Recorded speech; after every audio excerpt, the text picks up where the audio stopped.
Hello and welcome to Spectrum TV News at 2. I am Frank Zedit, coming to you live from Uyo, the capital city of Akwa Ibom State. Let's take a look at the headlines. President Buhari Osibanjo, 28 governors, ministers to begin asset declaration.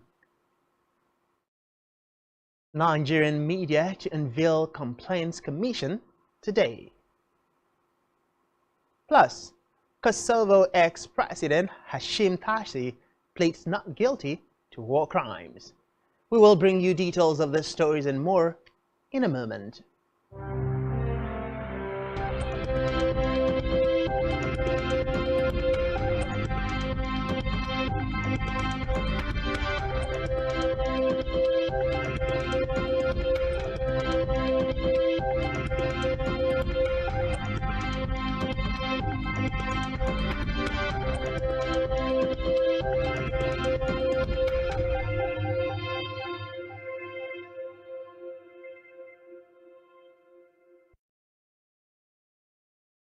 Many thanks for joining us. We begin this afternoon with a report that Nigeria's leader, President Muhammadu Buhari, Vice President Yemi Osibanjo, and the 44 ministers in the Federal Executive Council will soon start declaring their assets ahead of the May 29th, when their tenure will end.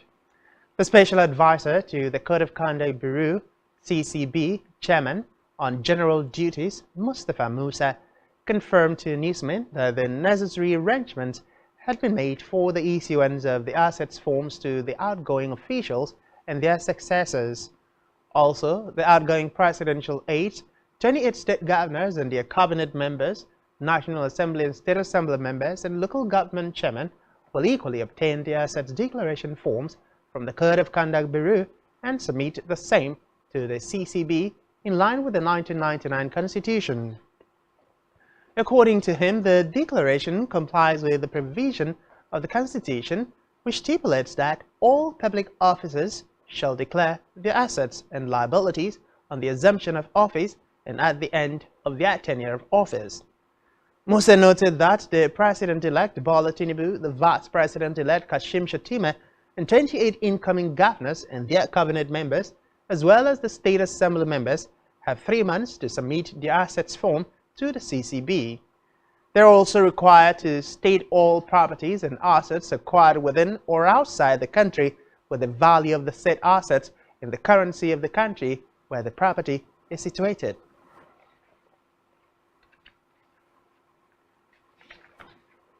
Away from that, in the bid to strengthen public confidence in the media as a credible barometer of public opinion, the Nigerian media will today unveil the 9-member board of the National Media Complaints Commission, otherwise known as the National Ombudsman. In a statement by the President, Newspaper Proprietors Association of Nigeria, Kabiru Yusuf, described the development as a major step by the industry to strengthen public confidence in the media through prompt resolution of issues bordering on ethical breaches in media content. Members of the Commission who are drawn from the media, the bar, the academia, and civil society are Emeka Ezeze, former Managing Director, Guardian Newspapers, Chairman; A.B. Mahmood, former President of the Nigerian Bar Association; and Professor Chinyere Okonna, Deputy Vice Chancellor Academics, Paul University, Awka, Anambra State, among others.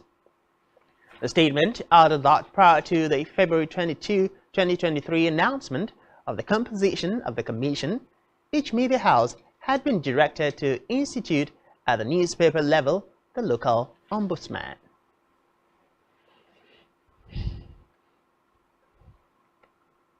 In a separate development, the federal government says it will, in the next 1 or 2 weeks, begin the demolition of multi-billion-naira private jet hangars located at the Murtala Mohammed International Airport, Lagos. The federal government said the hangars were obstructing the efficient use of the International Wing Airport, noting that there is a need to demolish them to pave the way for the expansion of the new international terminal built with Chinese loans at the Lagos airport. The Minister of Aviation, Hadi Sirika, who made the government's plan known while unveiling 10 new fire tenders at the Lagos airport, said the expansion of the new international terminal in Lagos would commence soon. According to the minister, the government agencies have been directed to come up with a document that will make the aviation industry more efficient, adding that the paper will form part of his handover notes.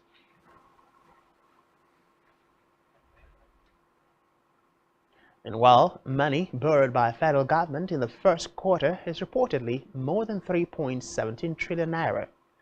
According to data by the nation's Economic Intelligence (NEI), the government had raised 3.17 trillion naira in the past 3 months through the issuance of regular bonds, retail savings bonds, and treasury bills at the domestic capital market. The data indicated a consecutive monthly increase in borrowings in first quarter of the year, with the government raising its initial offer sizes in most instances to mop up over subscriptions to its offers.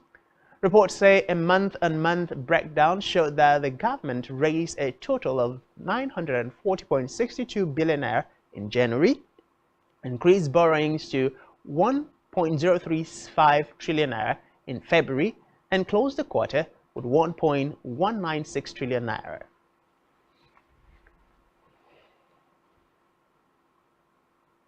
On financial matters, the 36 states governors in Nigeria have planned to meet with officials of the Central Bank of Nigeria (CBN) and the Economic and Financial Crimes Commission (EFCC), among others, to iron out issues surrounding state security votes. Nigeria Governors Forum (NGF), through its head, Sokoto State Governor Aminu Tambuwal, who announced this, said the meeting, which was slated for Tuesday, April 4th, according to an invitation issued by the Director General of the Nigerian Governors Forum, Ashishana Okuru, would be virtual to ensure full attendance by all the relevant officials in the matter. In a statement, the Director, Media and Public Affairs of the NGF, Abdul Razak Bello Bakindo, said those invited to the meeting include the EFCC, the Independent Corrupt Practices and Other Related Offences Commission, the Federal Inland Revenue Service, and the CBN. Bello Bakindo further noted that the meeting will also consider deepening the management and expansion of the cashless policy, which took effect from the time of the redesigning of the national currency last year, to further the financial inclusion of all citizens in the ensuing scheme of things going forward. The NGF Media Aid maintained that the meeting was called at the instance of the Nigerian Financial Intelligence Unit in its letter dated March 30th, which was addressed to the chairman of the NGF and signed by the NFIU Director, Modibo Tuko.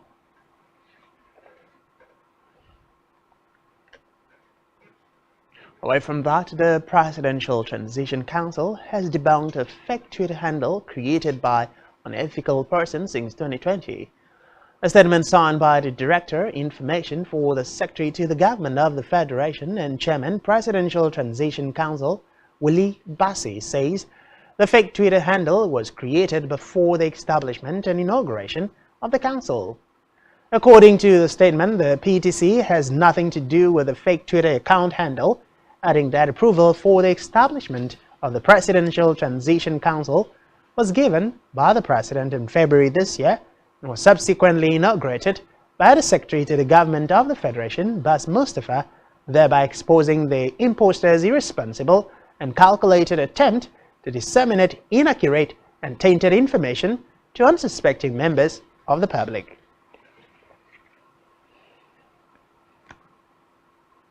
In another development, the Socio-Economic Rights and Accountability Project (SERAP) has urged President Buhari to use his leadership position to immediately enforce the judgment by the ECOWAS Court of Justice prohibiting prosecutions of anyone on the grounds of insulting or stalking public officials online. Syrup also urged him to enforce and implement the ECOWAS court judgment, compelling government to respect, protect, and promote freedom of expression, access to information, and media freedom. In a letter signed by the organization's Deputy Director Kolawole Olawundare, Syrup expressed concerns about the shrinking civic space in the country as some state governors and government institutions were reportedly using the Section 24 of the Cybercrime Act and other repressive laws to crack down on anyone seeking to assert their human rights and media freedom.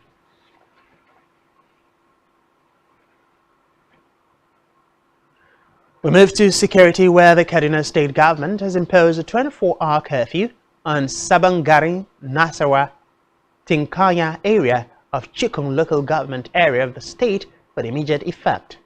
According to the Commissioner for Internal Security and Home Affairs in the state, Samuel Aruwan, the decision was reached following a breakdown of law and order which led to the killing of 2 citizens in an incident of urban gang violence. He said security agencies have been directed to enforce the curfew in the said location to restore orders as investigations proceed. Meanwhile, citizens are urged to strictly observe the curfew in the various locations.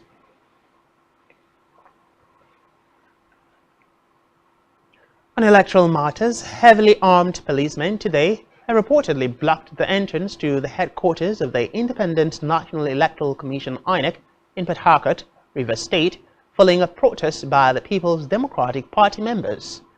Reports say over 1,000 members of the party and their supporters had stormed the INEC office along a by road in Port Harcourt, demanding the Commission to allow a joint inspection of election materials by political parties ahead of the Election Petitions Tribunal sitting. Meanwhile, the chairman of Ikwere local government area of the state, Samuel Nwansonike, emphasized that the inspection must be done by all parties involved. Recall that last Friday, the state governorship candidate of the All Progressives Congress, Tony Cole, had led a protest to the INEC office demanding the release of certified true copies (CTC) documents of the March 18 elections.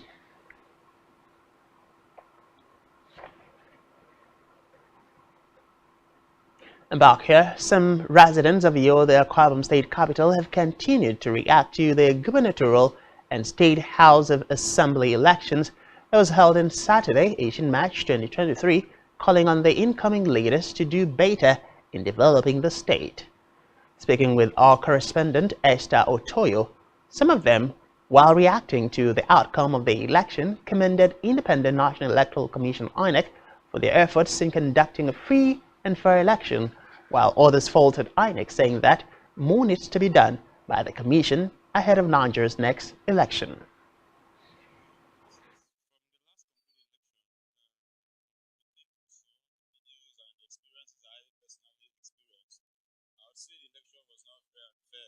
It might have been fair and fair in some areas, but from what I experienced from my polling units and the polling unit around my area, it wasn't fair and fair at all. I think if I must advise or say anything as an opinion to INEC, it will help a long way if during the voting process, everyone had the cubicle, only the voter with the cubicle. Nobody have access to show his or her voting or whoever he or she is voting for. They did well both election, but they failed us when they started giving us from the presidential, when they started telling us beavers this, beavers that, network this and that and so on. I think they failed because a lot of people didn't come out again during the governorship election, and I think it's because they don't trust. Others who also spoke urged the state citizens to accept the outcome of the election and join in building the state. They also solicited the governor-elect Pastor Omoino to ensure the continuity of peace in the state. The new leaders is as he promised that is going to take care of the business, women and the men, take care of everybody. I'm advising him whatsoever he said he will do, let him do it. Let him carry everybody along. Nevertheless, he should not mind about other people. But everybody, he should carry everybody along. The newly elected leaders, they owe us a lot. They owe us accountability, they owe us transparency, they owe us credibility, they owe us everything, because we sent them there. Our votes, we went out to vote. Our votes, and we believe our votes counted, even if some still believe otherwise. So they owe us accountability, they owe us transparency, they owe us credibility, they owe us development in the society, they owe us a whole lot of things. If you have any reason, or you have been given the opportunity to govern or to be the president of a particular country, irrespective of who voted or who did not vote, go in there, give your best. Even if it will take you nothing or something, just think about, be positive, give your best, so that even the ones that did not vote you will have a reason to say, oh, I wish. We move now to Africa, where Rwanda President Paul Kagame has been re-elected the chairman of the ruling party Rwandan Patriotic Front at the party's 16th Congress. Report says the Rwandan leader got 2,999 votes, accounting for 99.8% of the total votes, while his closest contender, Abdul Karim Haralimana, got 3 votes, or 0.2%.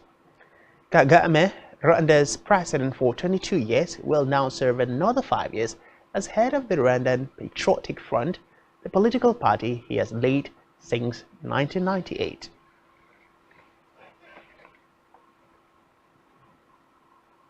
Meanwhile, South Africa's main opposition party, the Democratic Alliance DA, re-elected John Steenhuisen as its leader as its campaign to unseat the ruling African National Congress ANC in next year's national elections. Steenhuisen garnered 83% of the votes to beat his opponent, former Johannesburg Executive Mayor MPHO Valasse, who only obtained 17%. In his acceptance speech, Steenhuisen said that we'll work with other like-minded parties ahead of the 2024 elections. The re-elected leader took over the reins of the party in November 2019 following the resignation of the then leader, Musi Maimane. He will lead the party for the next 3 years.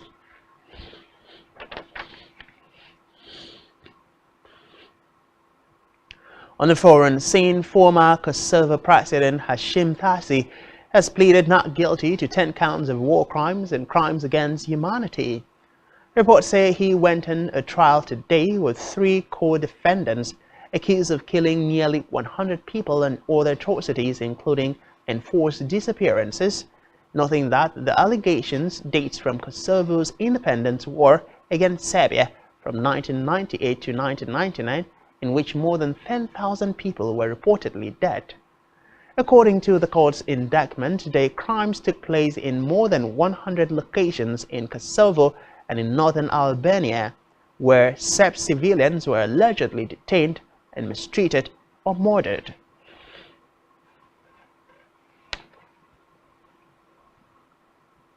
Still on the foreign scene, former U.S. President Donald Trump's lawyer, Joe Tacopina, has said that Trump is getting ready for battle ahead of his scheduled court hearing on Tuesday.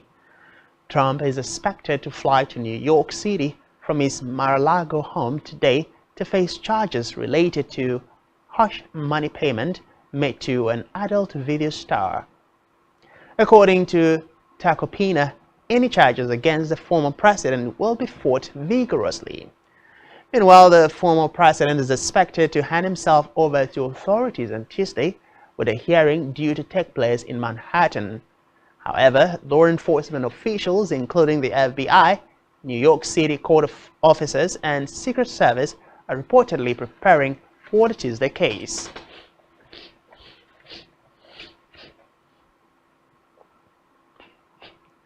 And still to come in the news, Newcastle beats Man United to climb up the 3rd in EPL.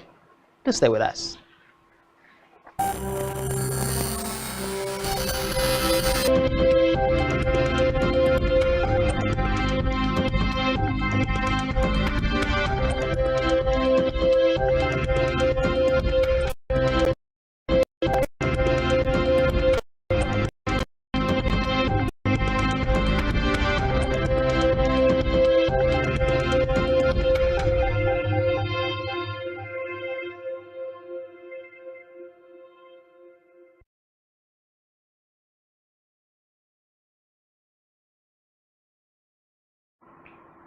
Many thanks for staying with us, and now to the rest of the news stories.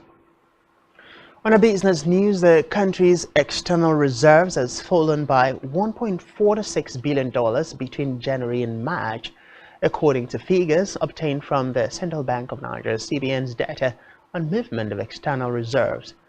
The reserves, which stood at $36.99 billion as at the end of January 2023, fell to $35.53 billion as at the end of March 2023. CBN Governor Godwin Emefiele attributed the decline in the external reserve to the fall in crude oil price, noting that the marginal decline in the level of gross external reserve, which is a decrease of 0.7%, reflects the downtrend in crude oil prices as global uncertainties persist. Recall that in 2022, the CBN launched a program tagged RT200 FX program to boost forex supply in the country through the non-oil sector in the next 3 to 5 years.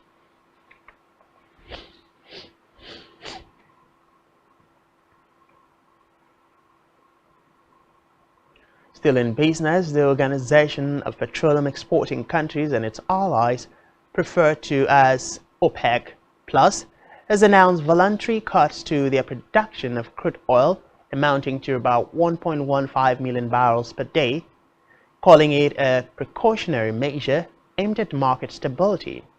Reports say in October, OPEC+, which comprises the Organization of the Petroleum Exporting Countries and 10 allies led by Russia, agreed on output cuts of 2 million barrels per day from November, noting that members of the 23-nation oil cartel are expected to stick to their already agreed 2 million barrels per day cuts when their ministerial panel, which includes Saudi Arabia and Russia, meets virtually today.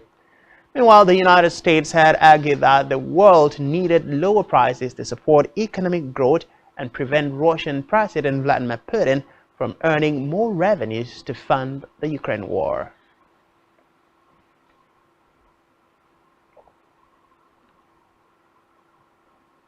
In Health, the Nigerian Association of Resident Doctors (NARD) has urged the incoming administration of President-elect Bola Ahmed Tinubu to increase funding for health.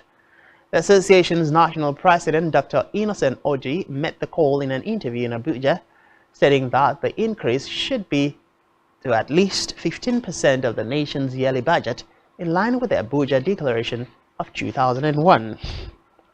Oji noted that NARD members are expecting improved remuneration to tackle the increasing economic hardship and dwindling naira value, adding that some doctors were still being owed several months of salaries and allowances, especially in the state tertiary health institutions.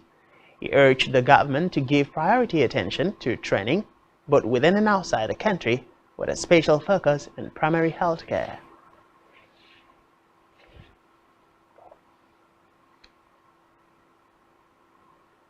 Still in health, medical experts have urged Nigerians to pay attention to their blood volume, stating that having a high volume of blood in the body could be dangerous. According to Johns Hopkins Medicine, a high volume of blood in the body, also called polycythemia vera, is a rare blood disorder in which there is an increase in all blood cells, particularly red blood cells, which makes the blood thicker and can lead to strokes or tissue and organ damage. The expert explained that too many red blood cells can make the blood thick and sluggish, noting that high blood volume can also cause irritating symptoms including itching, ringing in the ears, stomach ache, nosebleeds, and blurred or double vision.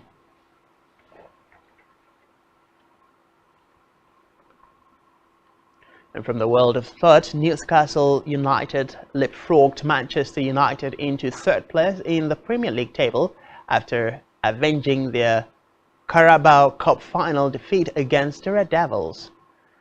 The Magpies produced a magnificent display at a park-host St James Park to leave their opponents without a win or a goal in their past 3 top-flight games.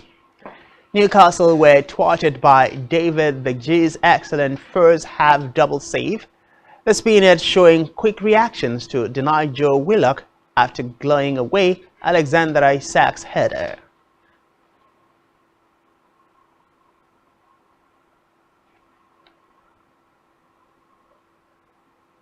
Meanwhile, Chelsea have sacked manager Graham Potter after less than 7 months in charge following Saturday's 2-0 home defeat by Aston Villa.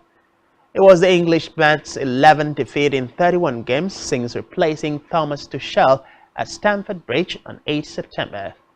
The club, in a statement, also announced that Bruno Salter will take charge of the team as interim head coach. In his time with Chelsea, Potter has taken the club to the quarter-final of the Champions League, where they will face Real Madrid. Chelsea have dropped to 11th in the Premier League, 12 points outside the top 4, having spent more than £550 million on new players this season. Meanwhile, the club's owner said they were disappointed to sack Potter, adding that Potter has agreed to collaborate with the club to facilitate a smooth transition.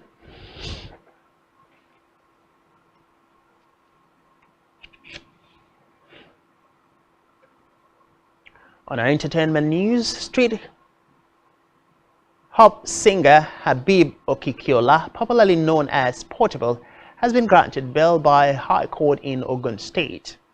Reports say that Portable landed in police custody on Friday, March 31st, 2023, after his engagement with police officers at his bar, in which one of them was allegedly injured.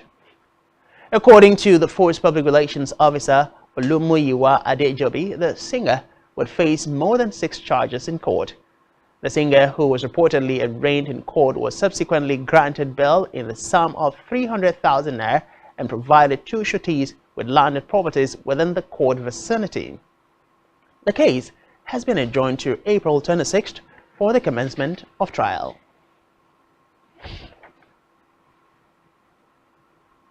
Still on entertainment, Nigerian international sensation Burna Boy, Ayra Starr and Victory have performed at the 2023 Unveil Festival.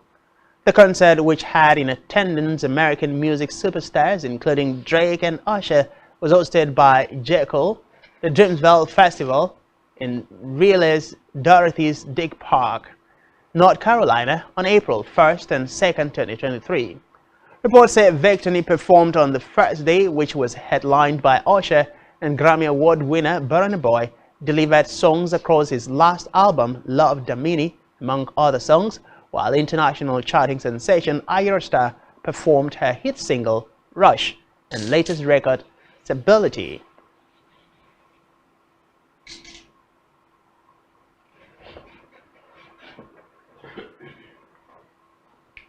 That's all we have for you this time. Do ensure to follow us on social media and subscribe to our YouTube channel, all of which you can find on our website, spectrumtv.ng. You've been watching Spectrum TV News at 2. I am Francis Edit, and thanks for watching, and a happy new month to you.